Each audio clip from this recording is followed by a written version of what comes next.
In der heutigen Episode von Advertising Insights spreche ich mit Lukas Fleur. Er ist Director Consulting Strategy and Innovation bei Screen on Demand.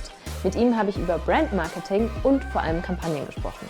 Außerdem ist er Co-Founder von Meta-Ads. In dem Zuge haben wir über die Zukunft von Digital Out of Home in den Metaverses gesprochen. Viel Spaß bei der Episode. Die schnellen Fragen sind wirklich schnell. Okay. Wenn du an eine geile Kampagne denkst, welche kommt dir als erstes in den Kopf? L'Oréal Renegi. Wann bist du das letzte Mal von Werbung inspiriert worden und hast dir das Produkt oder die Dienstleistung gekauft? Volt. Dein liebster Out-of-Home-Standort? Königsallee Düsseldorf. Perfekt. Und ein Ziel für 2023? Mehr rein. Obviously.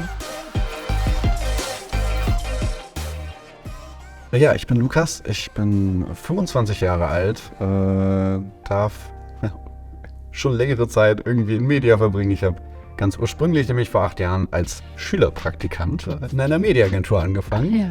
Ja. Und dann irgendwann mir nach meiner Zeit bei der PhD überlegt, ich würde gerne mal die andere Seite sehen und bin auf die böse Seite der Macht gewechselt zu Screen on Demand.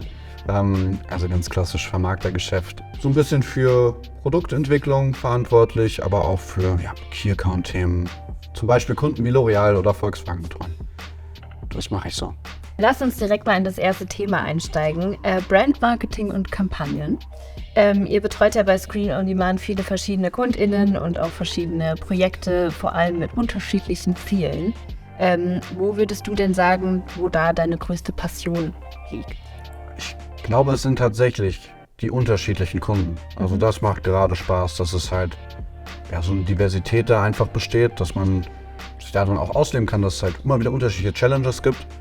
Und dann eben, und das macht halt den Job bei SOD auch so schön, wir sind sehr, sehr technologieoffen. Das heißt, eine eigene Data-Management-Plattform, wir haben eine eigene Cross-Device-ID, wir haben einen eigenen Ad-Server, eigene DSP und das bietet dann halt auch die Möglichkeit, auf diese ganzen unterschiedlichen Kunden und unterschiedlichen Probleme halt auch irgendwie einzugehen. Und das macht dann auch irgendwo besonders Spaß. Und das gibt dann, glaube ich, auch die Passion. Klingt super spannend. Ich habe mich natürlich im Vorfeld mit dir, deiner Person, deinen Projekten beschäftigt und mir da die Frage gestellt, woher du deine Inspiration nimmst. Ich glaube, es sind so 3 Punkte, wo das vielleicht ein bisschen herkommt. Einerseits sind es einfach auch challenging Kunden, die halt sagen, hey, wir hätten das gerne, überleg dir eine Lösung. Was hast du denn für Lösungen noch im Angebot?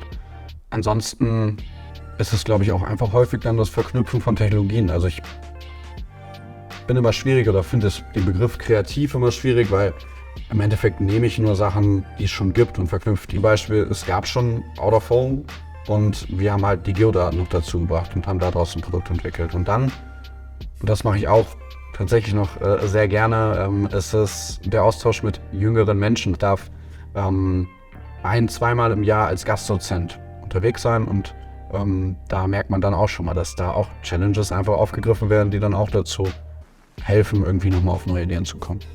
Du hast es jetzt eben schon angesprochen, das Thema Digital Out of Home. Das interessiert mich natürlich brennend.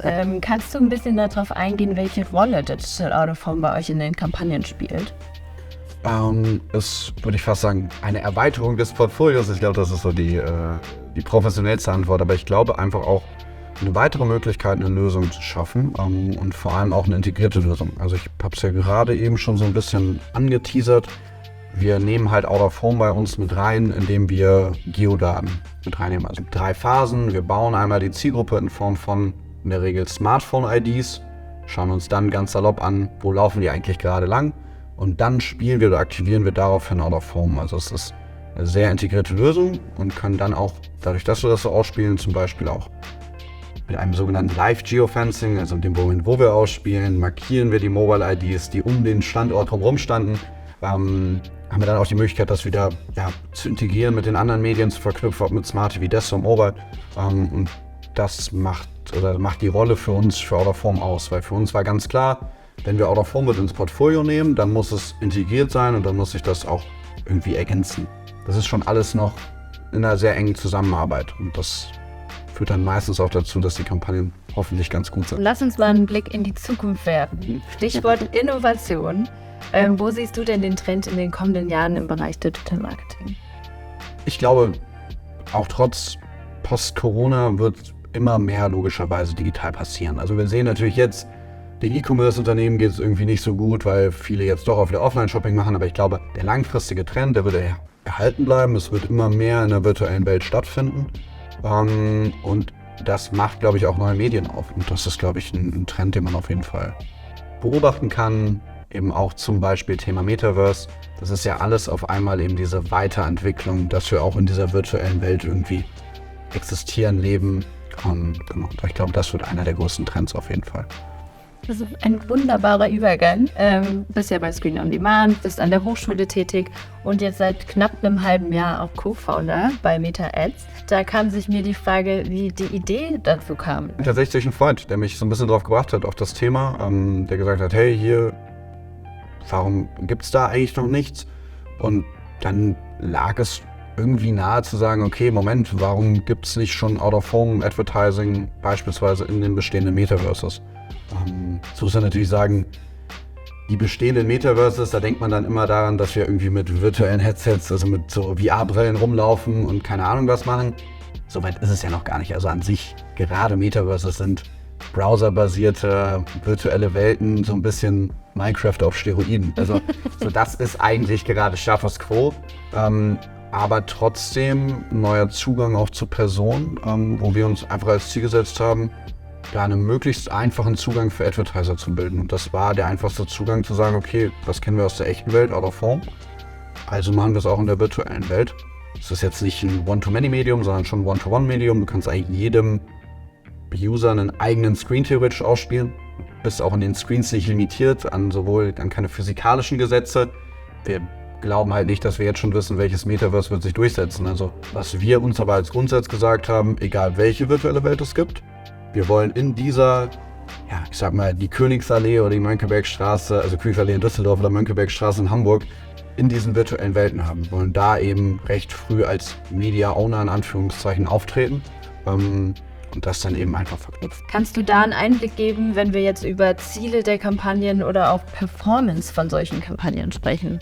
Also man will halt einfach früher Erfahrungen sammeln als der Wettbewerb.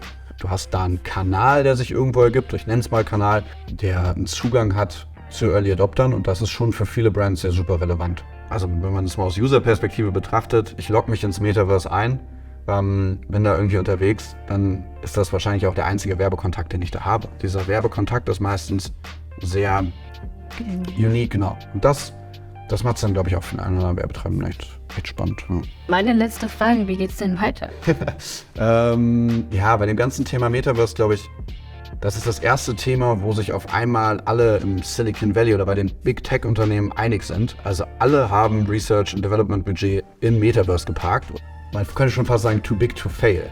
Interessant ist aber auf der anderen Seite, dass die Metaverses, die es schon gibt, die groß sind, die sind aus Communities herausgeboren. Also noch so ein ganz komisches Kräfteverhältnis. Und wenn man es plakativ sagen wollen würde, würde man sagen, okay, man hat eigentlich Wallet Garden 2.0 gegen Open Web 3.0. Und man kann dann so ein bisschen jetzt beobachten, wie geht das, also als Außenstehender ist das eigentlich super interessant. Gerade sieht es halt so aus, als würden sich die Nutzer so ein bisschen ihr Internet zurückholen. Das finde ich eine super spannende Atmosphäre, daran zu arbeiten. Weil das zeigt so ein bisschen, okay, da kann schon noch ein bisschen was passieren.